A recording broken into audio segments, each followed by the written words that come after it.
দুই নারী শিক্ষার্থীকে দেখে হাসাহাসি করেছিল এমন অভিযোগে ছুরিকাঘাতে হত্যা করা হয় প্রাইম এশিয়া বিশ্ববিদ্যালয়ের শিক্ষার্থী পারভেজকে।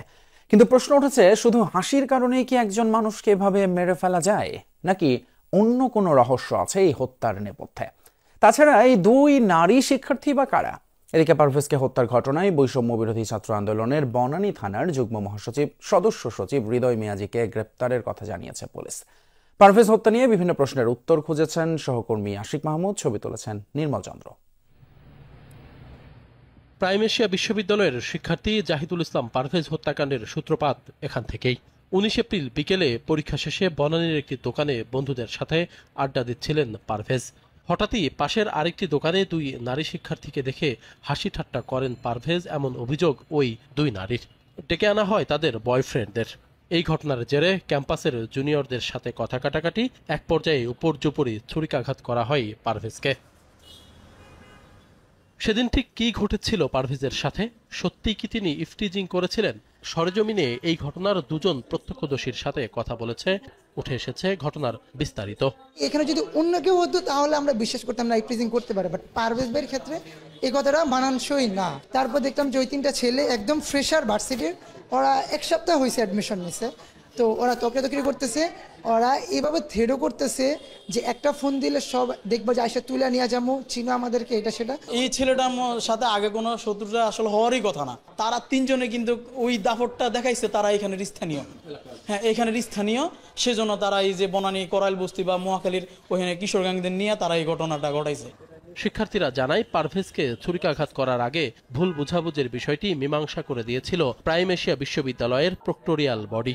দুঃখ প্রকাশ করে সরি বলেছিল পারভেজ, তাতেও শেষ রক্ষা হয়নি। তারা বক্তব্য হিসেবে বলেছিল যে এই স্টুডেন্ট আমাদেরকে দেখে হাসাহাসি করতেছিল। পরবর্তী পারভেজ যেটা বলেছিল, স্যার আমি আমার ফ্রেন্ডদের সার্কেলের মধ্যে আমরা সবসময় যেভাবে হাসাহাসি করি ওইভাবে হাসাহাসি করতেছিলাম। প্রক্টর অফিস থেকে যেটা করা হয়েছিল যে ঠিক আছে, যেহেতু ফিমেল স্টুডেন্ট তুমি তাদেরকে একটু সরি বলো। সে সিনিয়র স্টুডেন্ট, আর তিনজন স্টুডেন্ট যারা ছিল আমাদের প্রাইম এশিয়া তারা ছিল জুনিয়র স্টুডেন্ট, তাদের সামনেই তাদেরকে সরি বলছে সে। বিষয়টা এখানে মীমাংসা হয়ে গিয়েছে, আসলে সেটেলড হয়ে গিয়েছিল। তো অনুসন্ধানকালে জানা গেছে ওই দুই নারী শিক্ষার্থী বনানীর ইউনিভার্সিটি অব স্কলার্সের শিক্ষার্থী। একজনের নাম ফাতেমা তাহসিন ঐশী, পড়েন বিবিএতে। অন্যজন ইংরেজি বিভাগের ফারিয়া হক টিনা। খোঁজ নিয়ে জানা যায় পারভেজ হত্যাকাণ্ডের পর থেকেই তারা ক্যাম্পাসে অনুপস্থিত, বন্ধ মোবাইল ফোনও। কোনো টেলিফোন ধরে না, টেলিফোন যায় না, টেলিফোন বিভিন্ন ধরনের করা হচ্ছে, কিন্তু তাদেরকে আপাতত এখনো ট্রেস করা যায় নাই, ক্যাম্পাসে অনুপস্থিত। ইতিমধ্যে পারভেজ হত্যায় জড়িত সন্দেহে ইউনিভার্সিটি অব স্কলার্স কর্তৃপক্ষ দুই নারী শিক্ষার্থীকেই সাময়িক বহিষ্কার করেছে। তদন্ত করে দোষীদের দৃষ্টান্তমূলক শাস্তির দাবি জানিয়েছেন তারা। যেহেতু বিষয়টা পুলিশের কাছে তদন্তাধীন, যতদিন পর্যন্ত তদন্ত শেষ না হয় ততদিন পর্যন্ত তাকে সাময়িক বরখাস্ত, সে উইল নট কাম, তারা আসবে না, ক্লাস নিবে না, কিছু করবে না, তাদেরকে কোনো ছাত্রত্ব তার থাকলো না আর কি। ওই দিনের সিসি ক্যামেরার ফুটেজ ঘেটে আরও কয়েকজনের নাম পরিচয় শনাক্ত করা হয়েছে। এর মধ্যে প্রাইম এশিয়া বিশ্ববিদ্যালয়ের ইংরেজি বিভাগের মাহাতির, নিয়াজ তুষার, এলএলবি বিভাগের পিয়াস, বিবিএর মেহরাজ অন্যতম। এদের সাথে হামলায় যুক্ত হয় স্থানীয় কয়েকজন যুবক। জানা গেছে পিয়াস ঐশীর বয়ফ্রেন্ড। এরা সবাই একসাথে বনানী বিদ্যানিকেতন স্কুল অ্যান্ড কলেজে পড়ালেখা করত।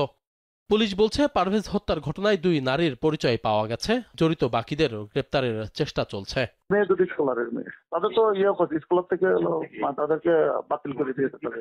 আমরা চেষ্টা করবো যে জড়িত থাকুক না কেন, সে যে অ্যাঙ্গেলের লোক হোক না কেন, আমরা আইনের হাতে আনবো। এই হত্যাকাণ্ডে জড়িত তিনজনকে এরই মধ্যে গ্রেপ্তার করে রিমান্ডে জিজ্ঞাসাবাদ করছে পুলিশ।